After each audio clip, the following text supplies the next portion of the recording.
Good morning, everyone. You're able to hear me? Okay. Request all to kindly switch on your videos. Thank you. Sandeep, Divya, Krishna, thank you. Thank you. Everyone, please.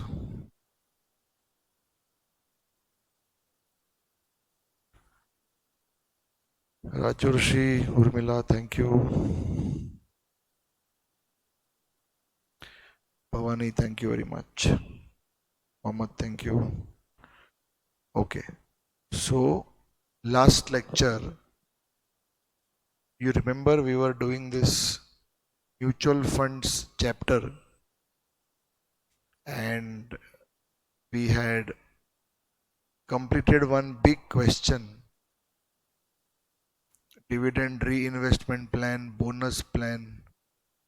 Vishal, Divya, Pranav, thank you very much. Kusuma, thank you so much. So this plan we were discussing, this big question, you remember? Right, I'll show you the question also. This one. We had done this one big question. So we had completed the discussion to module number 1. That was calculation of returns from NAV and returns from mutual fund. And returns from mutual fund, I had given one formula, if you remember: NAV1 minus NAV0 plus D1, the whole upon NAV0 into 100. Everybody remembers this? And many different types of sums we had done last time. So today we are going to be starting with new module. Okay, just look at me once. Last lecture of mutual funds, we were thinking from investor's point of view, and we were thinking, oh, if this investor invests money in this particular mutual fund, then how much return he or she will earn. That was the whole focus in the last lecture. Today's lecture we will not be focusing from investor's point of view.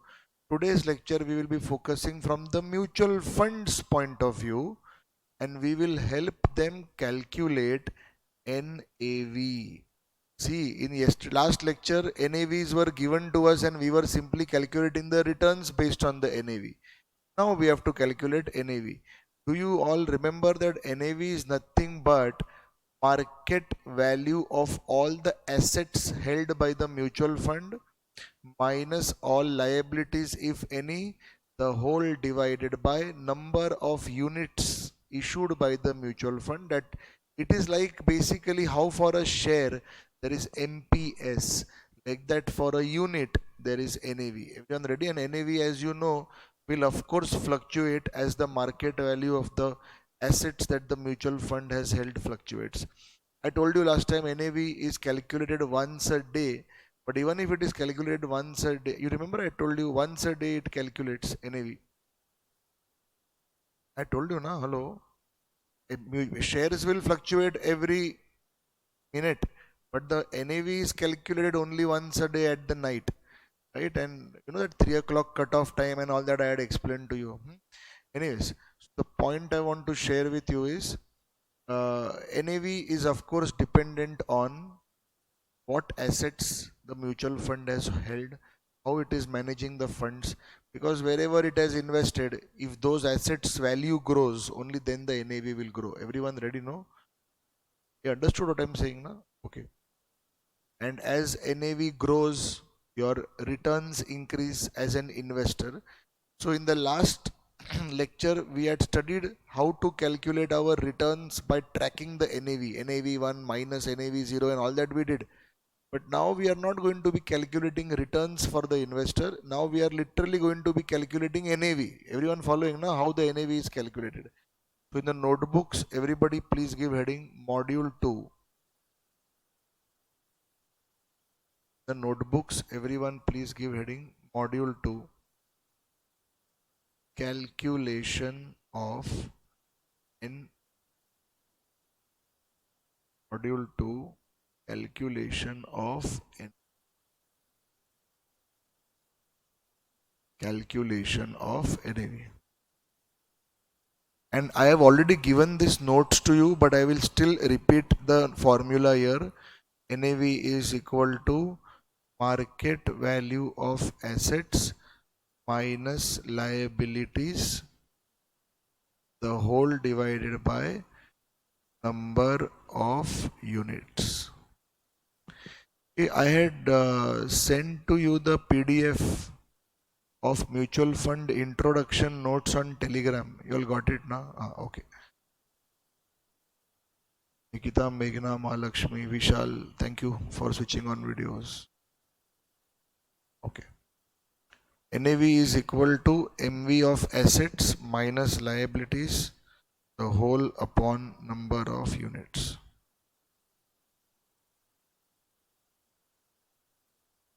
Okay. Let's start, students. Everybody come to question number 18. By the way, again tell me, this module we will be studying from investor's point of view or mutual funds point of view? Mutual funds point of view. Everyone ready now? Not investor's point of view. Okay. So come to question 18. 1-8. Thank you.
Ready? So they are saying Cinderella Mutual Fund has the following assets in scheme Rudolph at the close of business. So basically this mutual fund has taken money from investors and they have invested in these 4 companies. These are the number of shares that they have already purchased and the market prices are given. Students, I think you must have understood, if I simply multiply number of shares by the market price per share, do you realize I will get the total market value of the assets that have been held by the mutual fund? Then they are saying that accrued expenses and other liabilities. Why do you think they have given this? Do you realize these are your liabilities of the company? So the total market value minus the liabilities divided by 10 lakh units. Everyone clear? Will give you the NAV. Question over. Everyone following now? Number of shares into market price per share will give you the market value of the assets that the mutual fund has held on the behalf of the investors minus 4,50,000 liabilities. Hello, you are understanding now what I am saying? By the way, I hope you realize all this is being held in the name of investors. Huh? Hello, it is investors' money. Mutual fund is simply managing it. Everyone ready? Mutual fund is simply deciding where to invest, how much to invest, etc. It all belongs to investors only. Thank you. So, do you realize that number of shares into market price per share will give you the total market value that the mutual fund has held minus the liabilities divided by number of units. Everyone clear? Sure, no? Okay. So I will not waste your time much in all this. I will rather just 1 minute.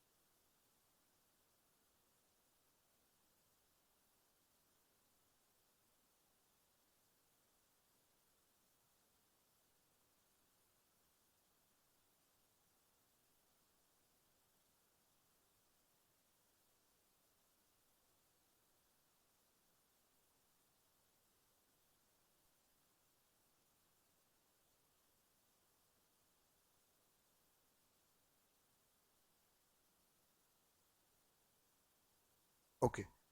Students, check the solution, please. Nothing great here.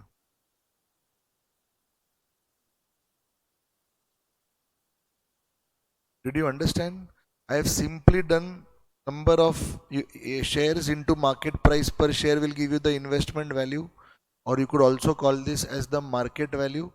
Total assets minus the liabilities will give you net assets divided by number of units, NAV.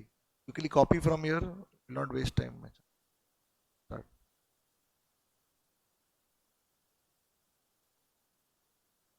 Here I am giving one heading, market value of assets, or maybe I can write here.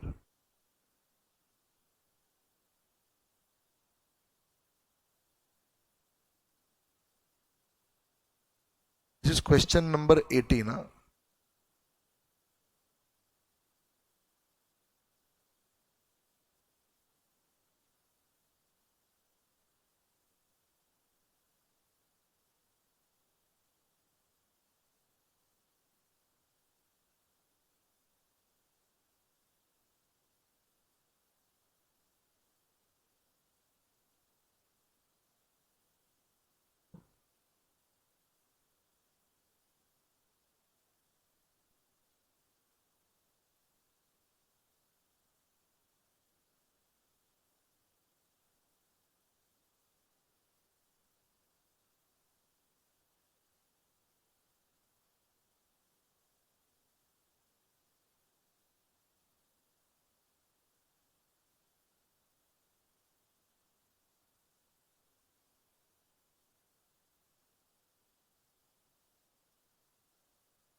Done?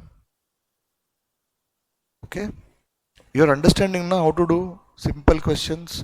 Okay, now come to question number 8. Frequently asked question. Question number 8. Please read carefully. Question number 8.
As you are reading the question, you are understanding now that it is from a mutual funds point of view. They are telling what all we have held in our portfolio for you, on all the market values you have to calculate. Simple. You are understanding, no?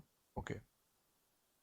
So, based on the following information, determine the NAV of this scheme. Now, students, can you see this company is holding shares, cash, bonds, listed, unlisted, other fixed interest securities. Dividends are going to be accrued from the shares. Dividends will be receivable from the shares that they have held. Amount payable, expenditure accrued. Students, are you all able to understand what I have marked there? There are 6 assets and 2 liabilities. Everyone clear? So we will take all the market value of these assets, we will subtract the liabilities, and then we will divide by number of units. Everyone understanding? We will be able to get the NAV. Now, let us consider shares. So they are saying that the shares now that we purchased at cost, when we bought it, the market value when we bought it was 20 crores. So they are saying at that time the index, the Nifty, was 1000 points. Today the index has gone to 2300 points. So what are they trying to say? That when I invested 20 crore, no, the market was at 1000 points.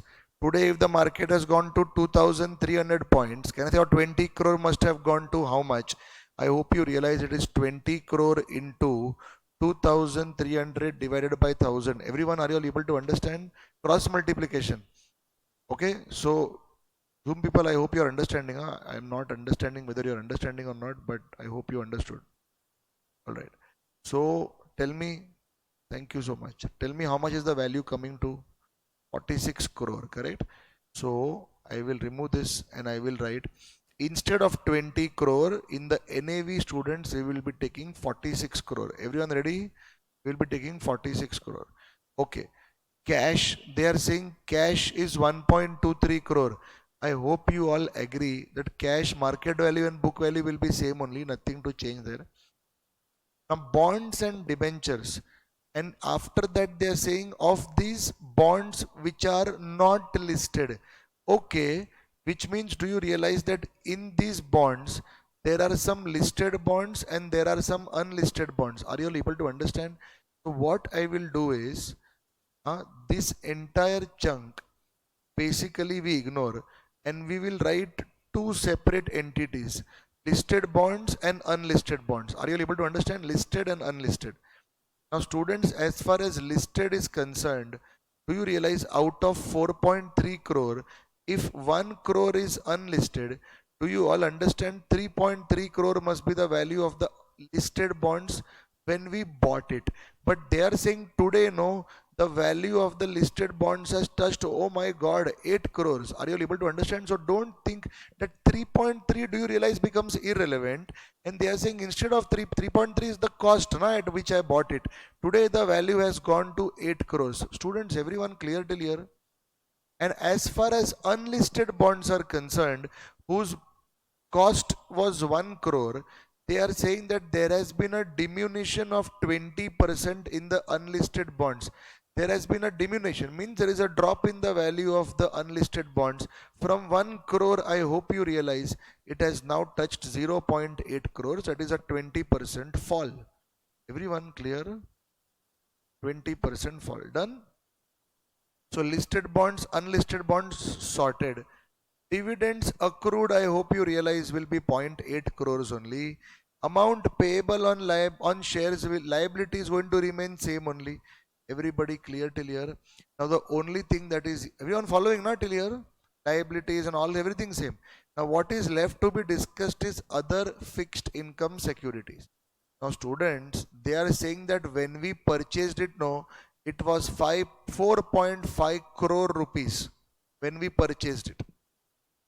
Currently, the realizable value of the fixed income securities is 106.5. 106.5 per 100 rupee. Hey, which means, do you realize if cost is 100, today the realizable value is 106.5. So I hope you understand. If today we have purchased 4.5 crore, so the simple calculation would have been 4.5 crore divided by 100 into 106.5. Do you understand with this? 4.5 crore divided by 100 into 106.5. Or you could also simply say that the fixed income securities, sir, are trading at 6.5% premium. And therefore I can simply take this 4.5 and add 6.5% to it. I hope you are able to understand. Add 6.5% to it, you will of course get the same value. That is 4.7925. Everyone clear? So either I divide by 100 and multiply by 106.5, or you simply add 6.5%. You will get the same answer. Everyone clear? Students, ICAI has not taken this answer. They, in the final solution, straight away took this 4.5 crore as it is. Are you all listening? They straight away took 4.5 crore as it is. You know why? Read the last line of the question.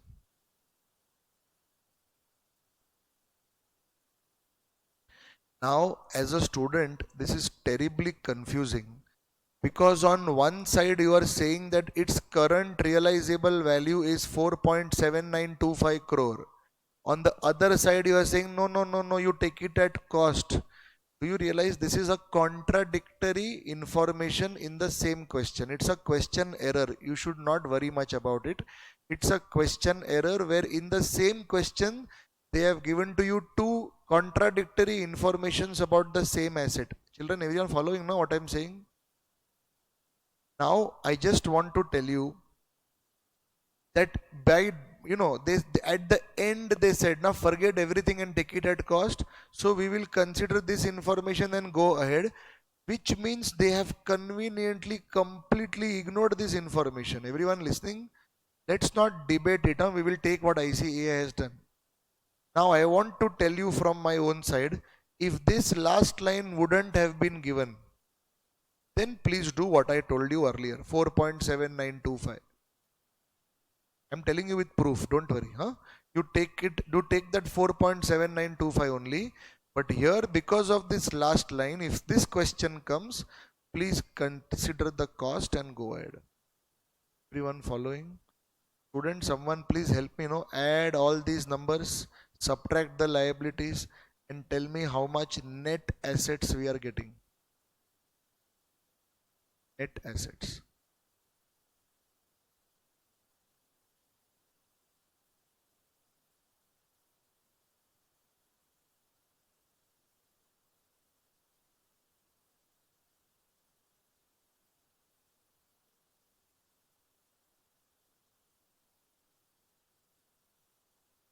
People are getting different numbers. Wow.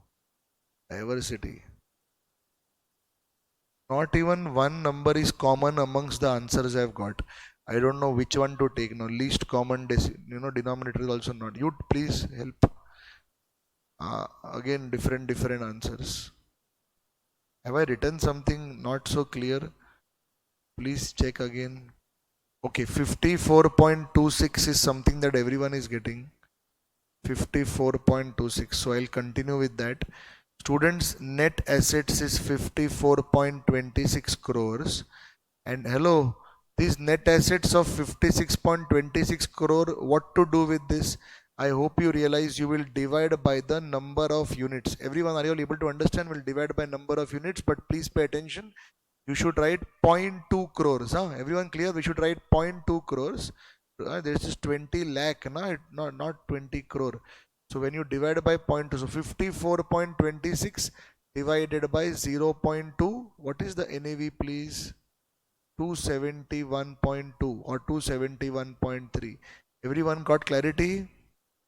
NAV 271.3. I'll give you formal notes now, but I hope you understood the solution. Done? Okay.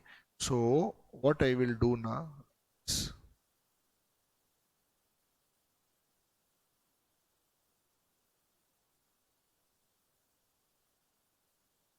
okay, that Nairobi answer, you remember earlier question, Cinderella, you had the same answer na, check once, 41.57, just the previous one. Okay, this is module, huh? Institute module. Okay, first one. See the question where it is. Yeah, just someone confirm this is the same question na, which we just now saw. Same na. Can see last line of the question. So that 106.5 was completely ignored. You are understanding, no? Upstairs. 20.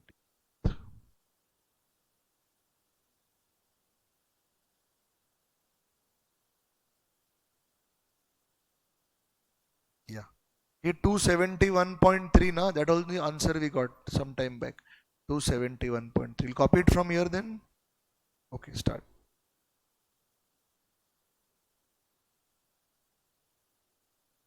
So what you could do is, listen now. Here they have written a subtotal assets. Maybe you can write market value of total assets. You're understanding, to just be in sync with the earlier solution. See that?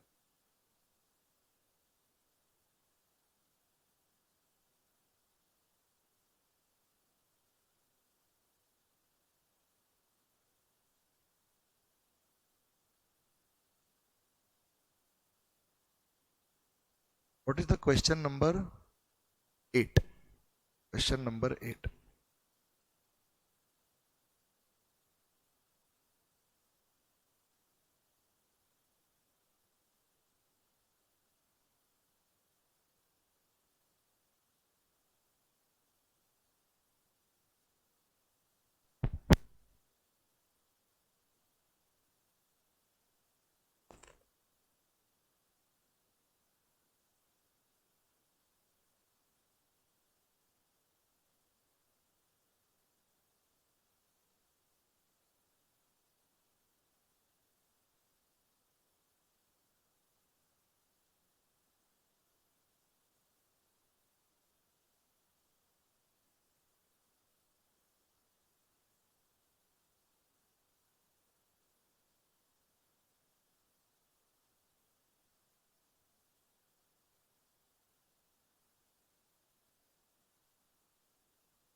Are we done?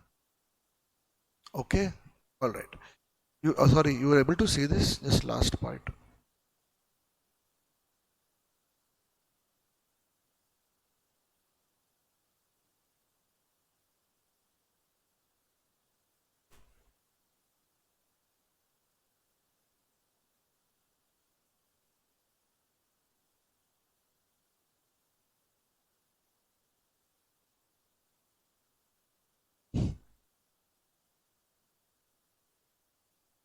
Okay.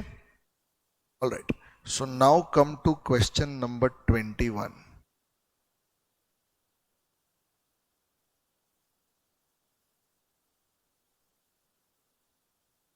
In the notebooks, write down question 21, solution in textbook. Question 21, solution in textbook.